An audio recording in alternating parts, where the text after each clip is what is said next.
Hello and welcome back to Lorcana Villain. My name is Baker, and today it's an exciting day. We finally have our first bit of data for Set 6 meta. We've got our top 8 deck list from a 71 player event that took place at Southside Gaming. This was a quadruple case tournament, which is incredible prize support. A huge shout out to those guys. The event was also streamed on Twitch. I'm not sure if the VOD is still available to watch, but I will link the Twitch down below. I do want to give a humongous shout out and thank you to First to 20, who not only was one of the commentators for the live stream of this event, but his personal friend, someone I've known since right back at the beginning of Lorcana, since I first started my channel, a fellow content creator, really nice guy, really good player, and has had to take a lot of time off. Like you can see here, last video upload was 8 months ago. I know bro got married and has been busy with life, but I do know that he is planning to do a video taking a look at these deck lists, and it was First to 20 that as soon as he had uploaded the list to Inkdex,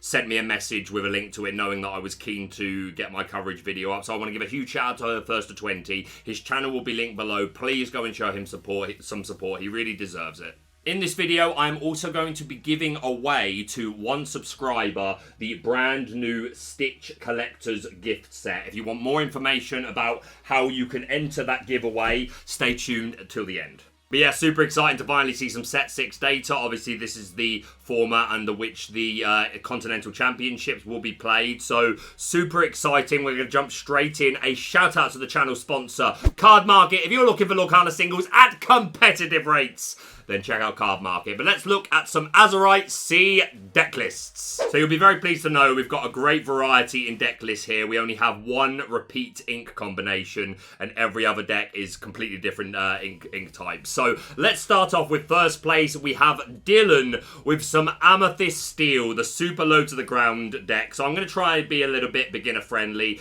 So yeah, this deck specializing in just the fact that so many of its cards are low cost. There are a couple of more mid-rangey characters and 1/7 cost that we'll get to in a minute. But overall, this deck is meant to mix aggro with also characters that can contest the board, along with a couple of actions that can do the same thing. So for our 1-drops, we're rocking 4 Box followers for that potential card draw, which we really like, and 2 strength is very nice on a 1 strength, 1 cost character for checking Flins or just opposing characters with only 2 willpower or less. And then we are running the Robin Hood line. We have a couple of songs in here that Robin Hood can sing, but there's Floodborn synergy anyway because we're running 4 copies of Blue Fairy, who's a 2-cost inkable 1/1 quest for 1, evasive, and whenever you play a Floodborn, you may draw a card. So playing Robin Hood, whether it's 4/5 or if we shift him, we're going to draw a card in that vein. We've got other Floodborns to look at. We've got 3 copies of Tinkerbell Giant Fairy, great mid-game option, 1 spread damage on the opposing field when you play her, and when she banishes a character in a challenge, you do another 2 damage to a character, so she can really check opponents and make them rethink about whether or not they want to quest. But we're also running, let's just take a look at this now, the new Tinkerbell Queen of the Azurite Fairy. She's a 7-cost inkable, 5/6, Floodborn ally Queen Fairy Captain. Captain is important for a couple of characters like Smee, which we are playing. She can shift 5 on a Tinkerbell, quest for 2, evasive, and Shining Example. Whenever this character quests, your other fairy characters get +1 lore this turn. We're not running a lot of fairies. We're running 3 copies of the Giant Fairy Tinkerbell, as I said. Also, the 4 copies of the Blue Fairy, so just her suddenly questing for 2 is pretty cool. We're also running 4 copies of the new Fast Flyer, who's the 3-cost inkable 1/3 quest for 2, evasive. It is the Minnie Mouse stylish surfer stat line, but in Amethyst. But in this ink combination, obviously, it's a great shift target for the big Tink and also the Floodborn. And again, if we've got both of these Tinkerbells on board, questing with the Floodborn will give another lore to the Fast Flyer. So lots of synergy going on here. And then just the Floodborn, really well statted, 5 strength, 6 willpower, questing for 2. So yeah, I love the innovation. I did not expect it, I'm not going to lie. I was looking at Tinkerbell as like a fun deck card, but I still didn't think there were enough fairies. But this is probably enough, and yeah, she big. And to look at the other Floodborns, of course, 2 copies of Beast Tragic Hero. At the beginning of your turn, if you've got no damaged, you can draw an extra card. Drawing cards is king. So Beast still very, very strong. And some Ruby Amethyst lists are lowering their count or even cutting completely Medusa. So I think there's a space here where Beast is a little safer. So, and again, a Floodborn. So we're drawing off a Blue Fairy. And running 2 copies of Belle, Accomplished Mystic. 5-cost inkable 4/4 quest for 2. And when you play this character, move up to 3 damage counters from chosen character to chosen opposing character. We've got a few quite big bodies here. Even the 3 willpower can be enough. Obviously, there's great synergy with Smee, who can put damage on himself, and then a couple of other characters with 3 willpower here. But the Genie's got 4 willpower. Another Belle on the board that you had before playing the second one. She's got 4. The Beast, the Robin Hood, the 2 Tinks. So lots of targets here to hopefully get this off fairly consistently. And our last Floodborn is Aladdin, Brave Rescuer, who I didn't think we would see again since losing Bucky, but it makes sense. 3 cost Inkable, 3 quests for 1. Here's a Floodborn. You would have to discard a location card to shift him, but we're not playing the shift target. And crashing through. Whenever he quests, you can banish chosen item. 9 times out of 10, Benja would just be better, because it's the same cost, 1 less strength, but you get the banish an item on play. Obviously, if it's built into questing, you open yourself up to being able to use it potentially multiple times, but the vast majority of the time, you would prefer this on a come into play ability like Benja, but because we're running the Blue Fairies, just the fact that this is a Floodborn, the synergy is fantastic. 3 copies of Pete to shut down those actions and protect our board. 4 Goat, just 1 copy of Rabbit, and 3 copies of the new Genie, Wish Fulfilled. Definitely one of the higher performing cards from Azurite C so far, in terms of definitely my testing and from conversations I've seen and been a part of. 4 cost uninkable, 2 4 quests for 2, evasive, and on play, you draw a card. Obviously, Rabbit, potentially gives you more cards, because when he leaves play, whether he's banished or just bounce back to your hand, although worth saying we're not playing anything in this deck that can bounce, but even if he's just banished as an extra card, that's really good. But this questing for 2 on Genie, it in this deck in particular, where you want to be more aggro, it makes far more sense to put the emphasis on these Genie counts, and of course being evasive means we can potentially answer opposing evasive. So yeah, love it. 4 copies of Friends, 3 Fire the Cannons to break those shift lines, get rid of those Flynn Riders if we can't answer them. Just early cannons can be just devastating to the opponent. And then 4 Friends for draw, 3 copies of Along Came Zeus, which can be sung by a 4-cost character, which we have quite a few, and does 5 damage to a character or location, so great spot removal, or helping us get rid of those locations like castles. And then 2 Grab Your Swords. Yeah, this looks fantastic. Like, Amethyst Steel performing well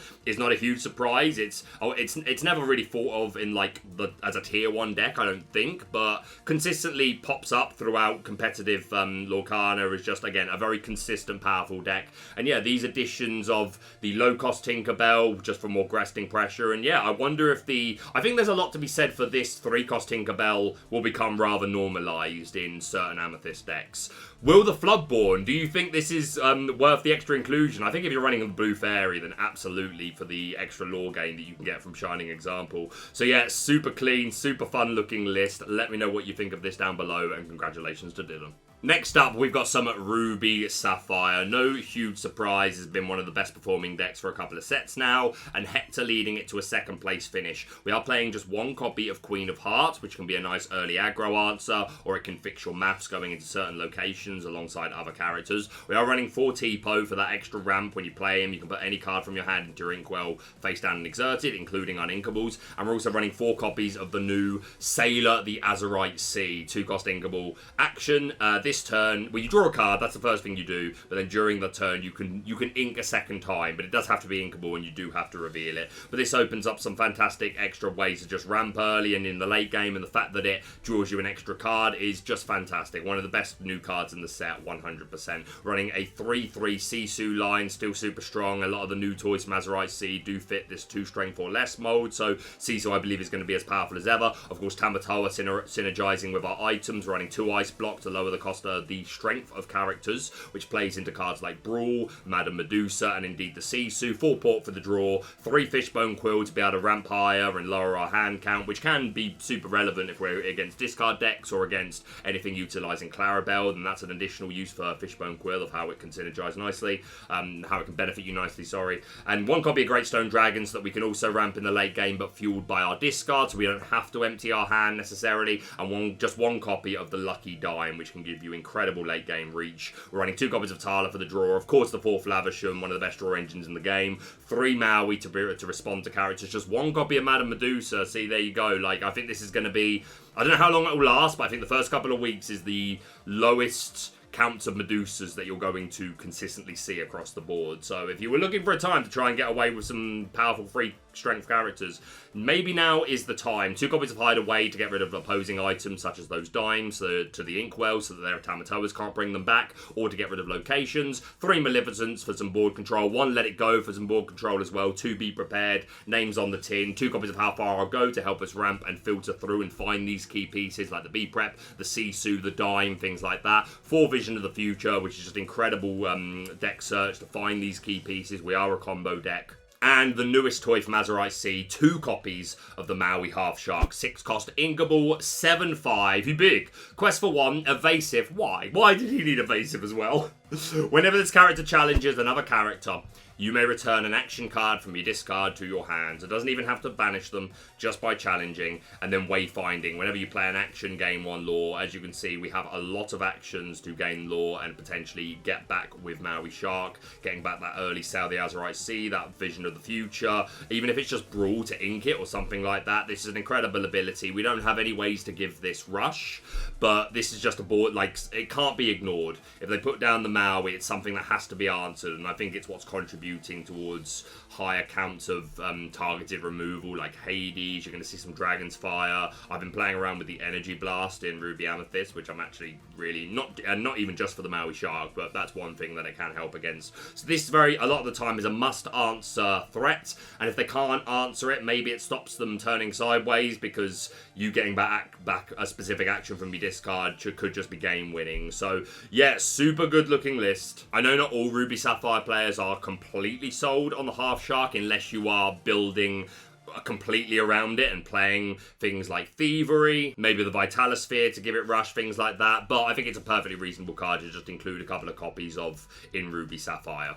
It makes a lot more sense, in my opinion, than something like Mufasa, which I think just being uninkable and just that slightly higher cost, I think just kept it out of really being competitively viable. But this Maui, you got to think is going to do some work this set. So yeah, list looks good. Congratulations to Hector.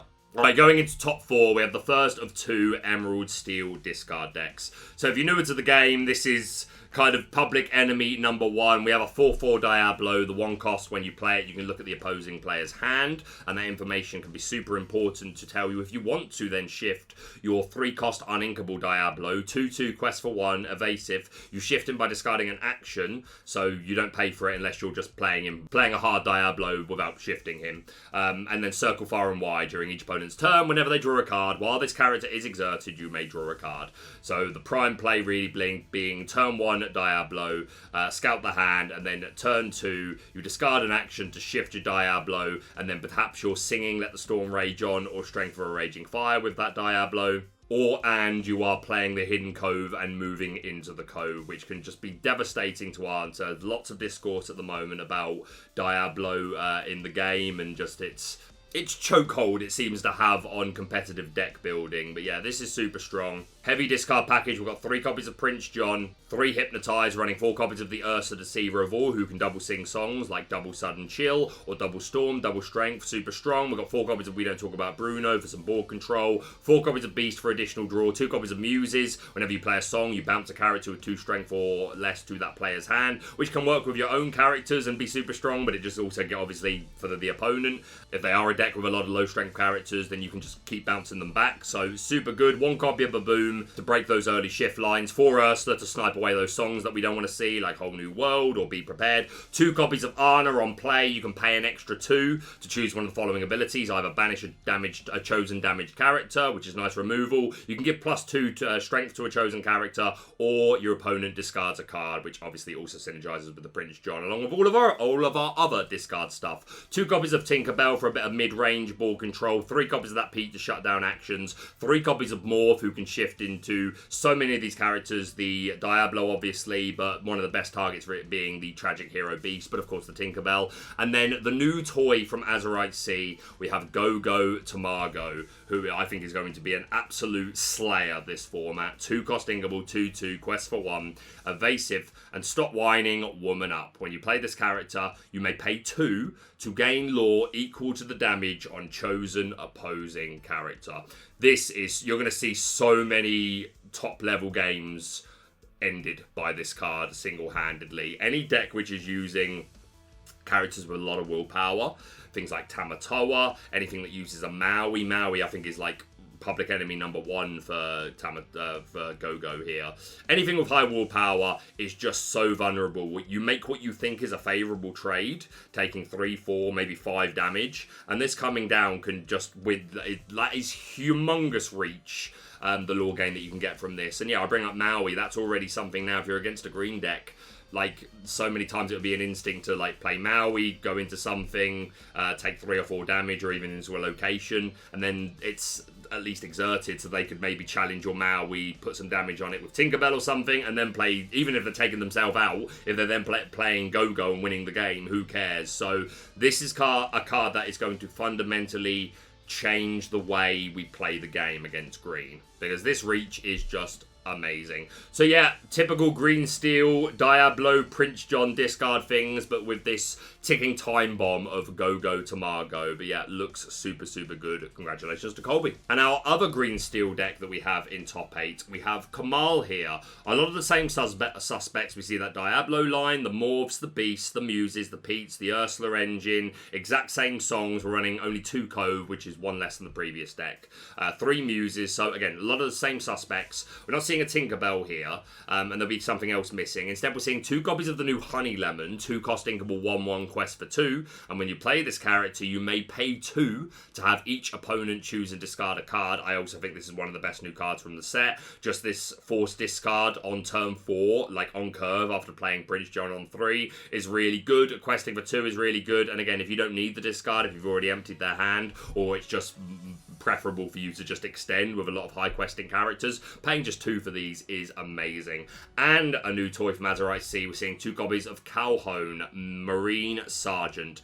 2 cost uninkable, 3/2 quest for 1, resist 1 and level up. During your turn, whenever this character banishes another character in a challenge, gain 2 lore. I also think this is one of the best new cards in the set, and one of our best 2-drops overall. And you notice there are no SMEs. We are prioritizing the Calhoun here, and I don't hate it at all. I think this stat line is bonkers. The resist 1 just gives her so much survivability. And yeah, the gain 2 lore for banishing a character. Just the check that can create to make your opponent not turn sideways and give you the time to build up your hand, build up your board is so, so good. So yeah, Calhoun is another one of my favourite cards for the new set. And we're running 4 copies of Hypnotic Deduction. 2 cost inkable action, draw 3 cards, then put 2 cards from your hand on the top of your deck in any order. You would sometimes see this in a deck that cares about the top card of the deck, if you're playing anything with Bruno, or if you're playing the Robin Hood Sharpshooter and you want to force a certain action that's currently in your hand. But yeah, in this deck, it appears just to be a way of filtering and finding the important pieces that we need. If I was to hazard a guess, I would not assume that most Emerald Steel decks will start playing this, but it's certainly an interesting inclusion and led them to top 8. So congratulations to Kamal. Going back to our last top 4 deck, we have some Amber Ruby just in time.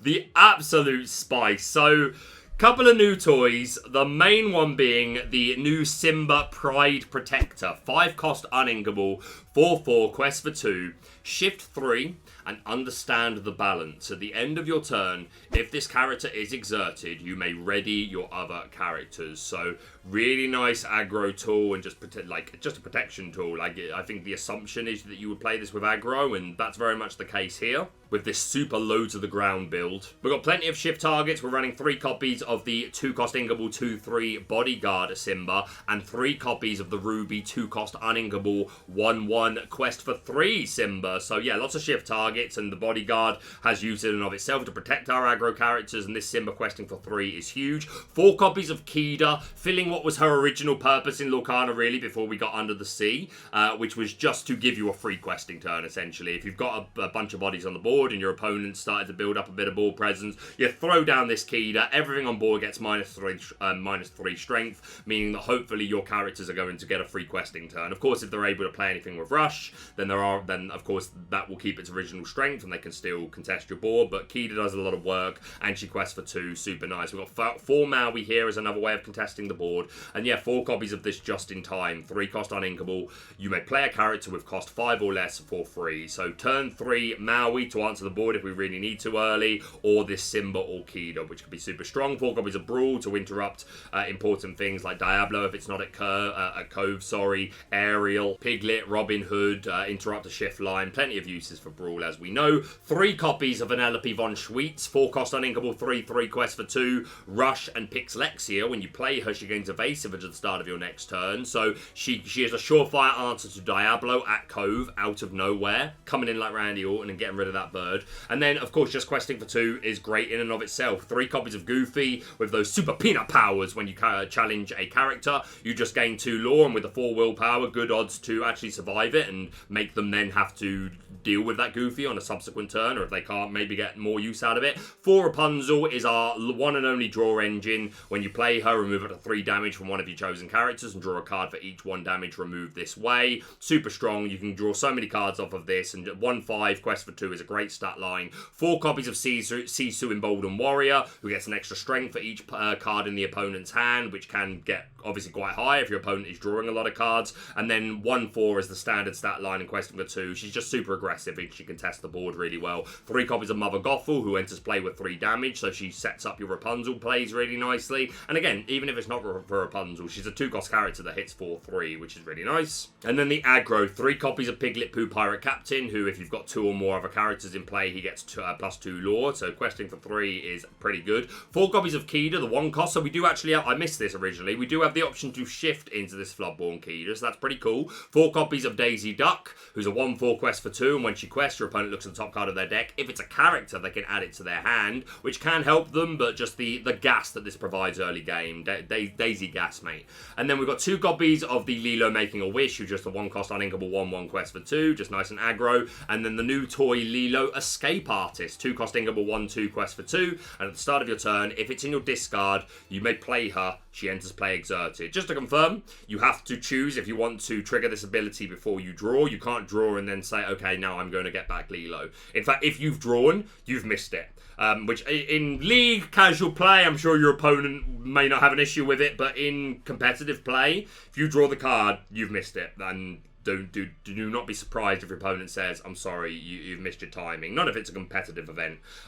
So please don't make that mistake. Remember to, if you want your Lilo back, do it before you draw. But yeah, just having this character that consistently be back on the board. And yeah, she enters play exerted. So you might never ready her again. But if that's the case, at least it's making your opponent invest a challenge into getting rid of this Lilo. And depending on how many characters you put out, they might not always be able to. So yeah, this looks really, really strong. The just in time for just the Maui, the Simba and Kida, it's cool. I wonder if 4 copies are necessary. I wonder how often you really need... Like, I'm sure it's cool to do the turn 3 5 drop, and like in certain situations, like you might literally need to, like you might need the Maui to slow your opponent down. And of course, playing Simba on 3 means that on turn 4 you could potentially Vanellope or Super Goof, and then quest with your 1-drop, because it wouldn't be your 2-drop. Well, yeah, quest with your 1-top and your 2-drop, because you didn't shift Simba, you played it with just in time. So yeah, 1-drop, 2-drop, 3-drop is just in time, play Simba.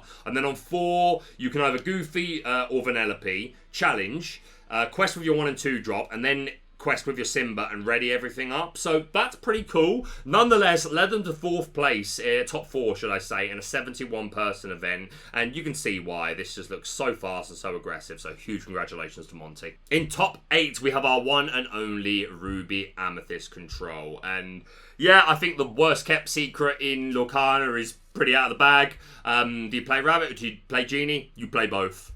You play both. There's certain decks like EA Tempo or Amethyst paired with things that aren't Ruby.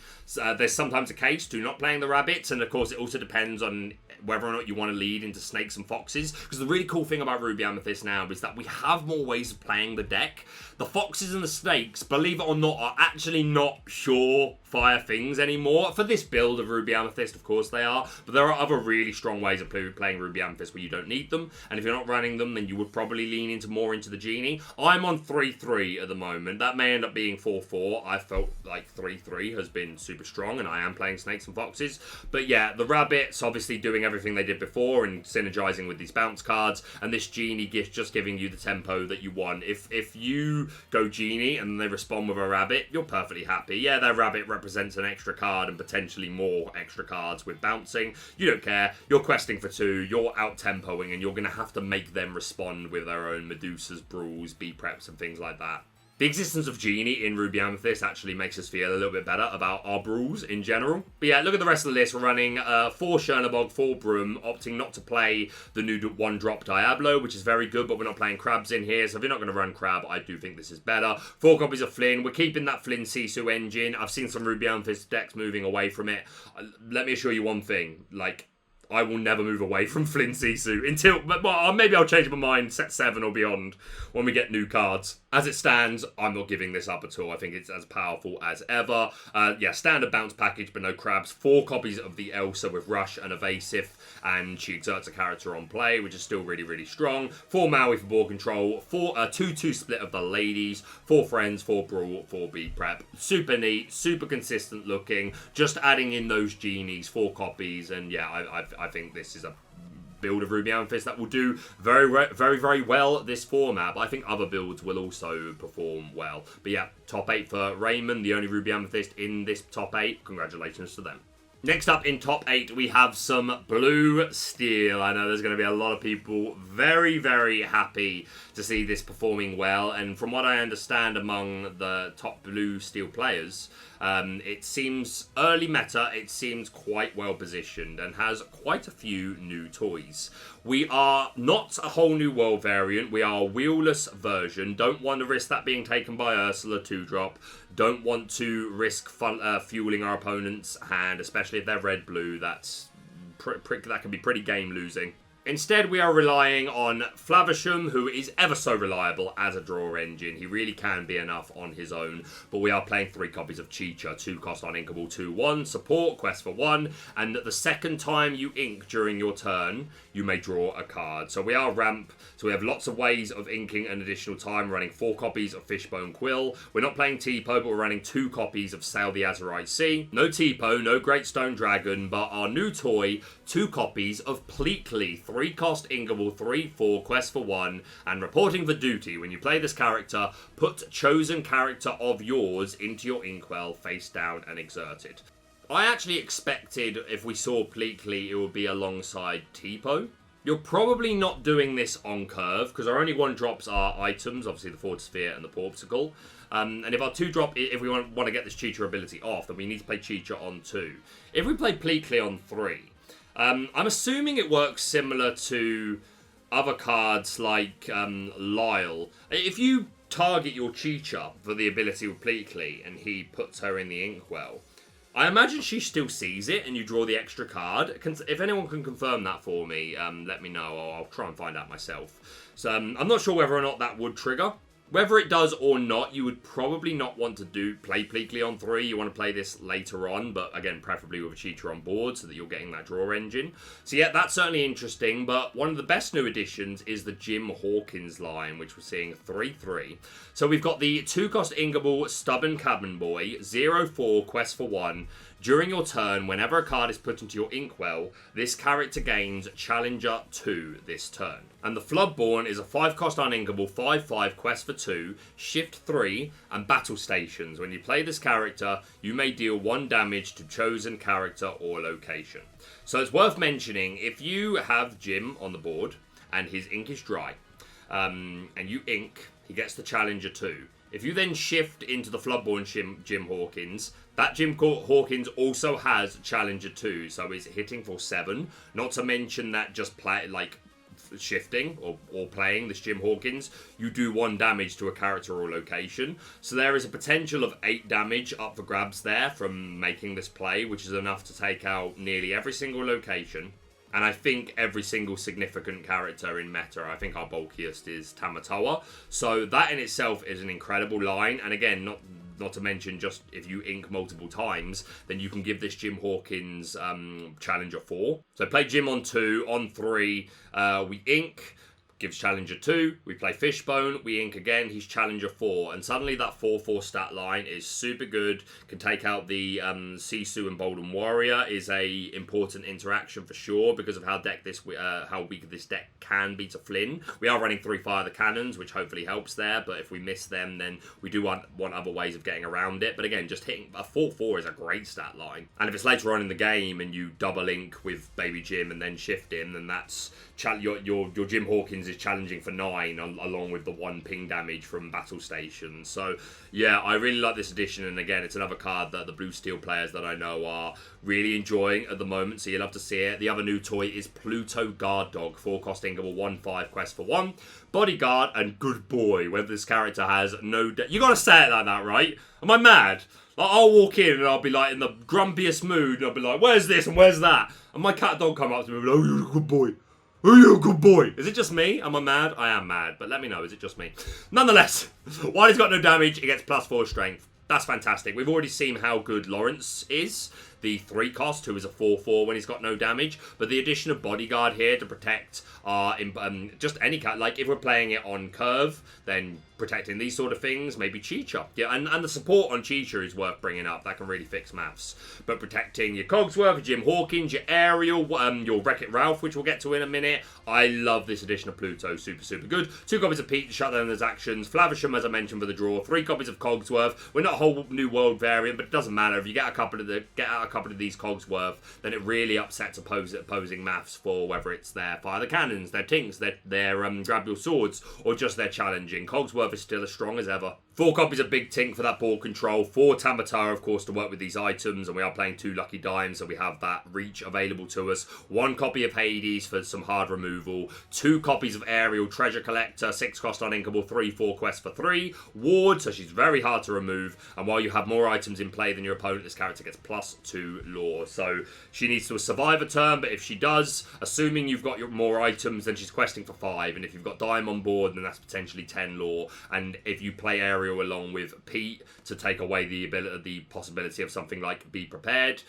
then yeah, Ariel can be absolutely game winning. And the last new toy is Wreck-It Ralph, who I said I think definitely has a place in Blue Steel when I first looked at him this set. 6-cost uninkable, 4/4 quest for 3, and whenever he quests, you can banish chosen item or location to gain 2 lore. So the anti-location utility is obviously super good. Locations are something that decks like this can struggle with. 4/4 is a nice stat line, questing for 3, and you can even just banish your own items just to gain additional lore. And it's built into questing for those, so this can represent 5 lore potentially. So I think it's a really, really nice addition. And overall, this looks the funnest that Blue Steel has ever looked, in my opinion. Maybe I'm slightly biased for this Jim, because I'm sentimental towards the character and Treasure Planet, but he does seem super good, and I like this Wreck-It Ralph. Yeah, Blue Steel. I really hope it's your season, guys. Like, for what it's worth, like, I'm never going to turn my back on Ruby Amethyst fully, but for what it's worth, I really hope it's your season. And our final deck list for our first patch of data from Set 6 meta, we have the famous Brennan DeCandio playing some Aggro Steel Song. Reminds me of Bummy Jr., very well-known player in the community who likes their non-conventional Steel Song list, very low to the ground. I say Steel Song out of muscle memory, but I don't think it is really. Like, I think Steel Song, like, you're playing aerials, like, you're leaning more into those songs and ways to sing them. Of course, we've got 4 Storm and 4 Strength here, which are great songs to have. But no whole new world here. We've got 4 Rapunzels for the draw, but we're also leaning into Doc Bold Knight, 2-cost uninkable, 1/3. Quest for 1, and on play, discard your hand, draw 2 cards. You can play this even if you have, like, if Doc is the last card in your hand, you can play him and draw 2. That is allowed, just in case anyone was wondering. So you see the name of the game, draw as many cards as we can and play as many of them out as possible. 4 Pete, of course, to help against opposing grab swords and things like Be Prepared. And leaning more into these knights, we've got 4 copies of Happy, who gets evasive during your turn and is just a 1-cost, so that can help with opposing Diablos. And we're running 4 copies of the 7 Dwarves Mine. 2-cost uninkable, sorry, 2-cost inkable. 2 to move there, 6 willpower, 1 passive lore, And during your turn, the first time you move a character here, you may deal 1 damage to chosen opposing character. So, to chosen character. It can be one of your own, so you can set up more damage for your bundles. But if you move the knight, then you do 2 damage instead. So we've got 8 knights here, and this just moving to the 7 dwarves mine to do 2 can be really, really good. And obviously the passive lore is fantastic. I'm pretty sure you wouldn't play this if there was no passive lore. We're seeing 4 copies of that Pluto guard dog who we looked at not too long ago. 4 copies of the Calhoun who we looked at right at the beginning, along with 4 copies of Smee. 4 Piglet, 4 of that Lilo to make sure we've constantly got characters we can put back on the board. 4 Cinderella, who is here purely to be a nice singer for Let the Storm Rage On and Strength of a Raging Fire. And 4 Daisy Duck, Donald's Date. Oh, and 4 copies of Lawrence, another great aggressive character that can contest the board. This looks really nice. I do believe DeCandio was top of Swiss. I know he was 6-0 going into his last round. And from a tweet I saw him make, he said that his top 8 game was great, and he wished his opponent the best. Didn't seem to be any hard feelings there or anything. And yeah, we all know DeCandio is a fantastic, fantastic player. So I imagine a fair few people will be picking up this deck list. So huge congratulations to him. And that is it for the top 8 deck list from... And that is it for the top 8 deck list from Southside Gaming. And that is it for the top 8 deck list from Southside Gaming. It's so good to finally have some Set 6 data. I'm so excited to play throughout the format, and I am now confirmed to be casting the European Championships in Disneyland Paris, along with Ed Templar, Spessy, and Ross, which, again, an absolute honour. It's still hard to believe. A year ago, we were just a couple of months into the channel, and I had these dreams of being able to do these things, and I've been so lucky that I've been able to cast every single EU DLC so far, and I cannot wait to call the action for the European Championships. As I mentioned at the beginning, please go and subscribe to First to 20. He really is a good human being and really deserves it, and I'd love to see his first video in a long while get some love. And now for our giveaway. So first of all, disclaimer, I have not opened this box. There is a little bit of damage purely from when it was in my bag making my way home from the Disney store in London. As you can see, the worst bit of the culprit is there. The back is pretty, yeah, there's a little bit of, it's mostly in that corner there.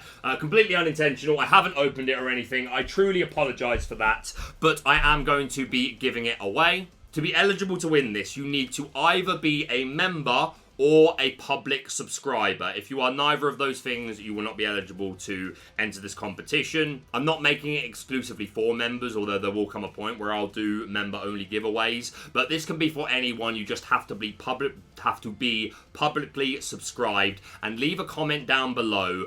What is your early pick for the deck that you think is going to win the European Championships in Disneyland Paris?